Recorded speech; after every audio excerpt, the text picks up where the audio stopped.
ખાલી નહીં થતું મને બધી અગાડથી બી નાખવું હોય એટલે આ પેલું કેટલો જેવો કરો છે.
જ્યારે કુદરત રૂઠે ને ત્યારે કોઈનું ન ચાલે, ત્યારે એવી જ પરિસ્થિતિ જ્યારે હાલમાં જ્યારે વરસાદ જ્યારે જે આવ્યો છે ત્યારે જે પરિસ્થિતિ ગંભીર થઈ ગઈ છે અનેક વિસ્તારો, ત્યારે જ્યારે પૂર જેવી પરિસ્થિતિ થઈ છે, લોકોને રહેવા માટેની તકલીફો પડી રહી છે, ખાવા માટેની તકલીફો પડી રહી છે, ત્યારે હાલે જ્યારે આપણે વલસાડ જિલ્લામાં જ્યારે આવ્યા છે ત્યારે વલસાડ જિલ્લામાં પણ જ્યારે પરિસ્થિતિ વિકરાળ અને કપરી પરિસ્થિતિ બની છે, ત્યારે તમે દર્શક મિત્રો મારી પાછળ પણ જે દ્રશ્યો જોઈ શકો છો, જે અનાજનો ભંડાર છે એ પૂરો નષ્ટ થઈ ગયો છે, ત્યારે જ્યારે વેપારીઓએ પણ માથે દઈને જ્યારે રોવાનો વારો આવ્યો છે, જ્યારે ધરમપુરથી અને ખેરગામથી પણ જ્યારે ટીમો આવી છે, અહીં કામે લાગી છે, ત્યારે આપણી સાથે ડૉક્ટર નીરવ પટેલ પણ છે, સમસ્ત આદિવાસી સમાજના પ્રમુખ, નવસારી જિલ્લાના જે પ્રમુખ છે, એઓ પણ આજના દિને અહીં વલસાડ ખાતે જ્યારે સેવાનો જ્યારે અહીં એમને મોકો મળ્યો છે ત્યારે એવો પણ અહીં સેવા માટે આવ્યા છે. આપણે એમની સાથે વાત કરીશું.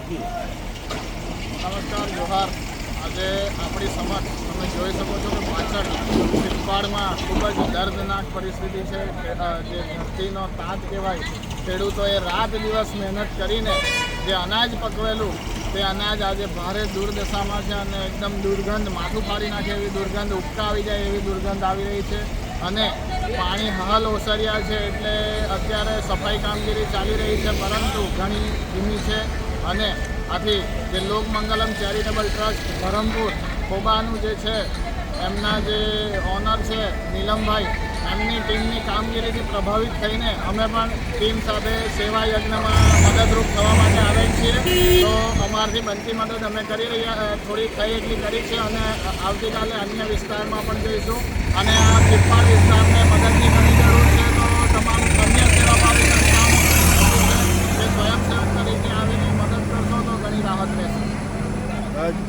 જી, અહીં માસ્ક પહેરવાનું કારણ એ છે કે અહીં ઊભી રહેવાની પણ જ્યારે તકલીફ છે, શ્વાસ લેવાની પણ તકલીફો પડી રહી છે. કારણ કે જે અનાજો જ્યારે બગડ્યું છે, તમે પાછળ જોઈ શકો છો, જે જીસીબીથી જે બગડેલું અનાજને જ્યારે આ ટ્રકમાં ભરી રહ્યા છે, ત્યારે અહીં આપણે એવું જાણીએ છીએ કે જ્યારે પૂર જેવી પરિસ્થિતિ આવી છે, વરસાદ બંધ થઈ ગયો છે, પરિસ્થિતિ જ્યારે અહીં જે નિર્માણ થઈ છે તમે જોઈ શકો છો. આપણે એમ જાણીએ છીએ કે જે પરિસ્થિતિ હાલે હવે બરાબર થઈ ગઈ છે, પણ જ્યારે પૂરની પરિસ્થિતિ પતી ગઈ છે, ત્યારે હવે જ્યારે જે દુકાનોમાં પણ પાણી ભરાઈ ગયા છે, ત્યારે જે અનાજો બગડ્યા છે, વેપારીઓએ માથે દઈને જ્યારે રોવાનો વારો આવ્યો છે, ત્યારે હવે તંત્ર એમને શું સહાય કરશે એ પણ જોવું રહ્યું. પણ કેટલાક જ્યારે જે સેવાભાવી લોકો પણ એ સેવામાં જોડાયા છે, ત્યારે એ પણ આપણે દ્રશ્ય જોઈશું. અને જે વેપારીઓનો જે માલ બગડ્યો છે, અનાજ બગડ્યું છે, એના પણ આપણે દ્રશ્ય એકવાર જોઈ લઈશું. ડિસિઝન ન્યૂઝના બીજા વિડીયો જોવા માટે ચેનલ સબસ્ક્રાઇબ કરો અને બેલ આઇકન બટન પર જઈ ક્લિક કરો. સ્વતંત્ર અને આઝાદ પત્રકારત્વની મદદ કરવા નીચે આપેલા થેન્ક્સ બટન પર જઈ ક્લિક કરો. મદદની કિંમત નિશ્ચિત કરો અને ડિસિઝન ન્યૂઝની આ સફરમાં અમારા સાથી બનો.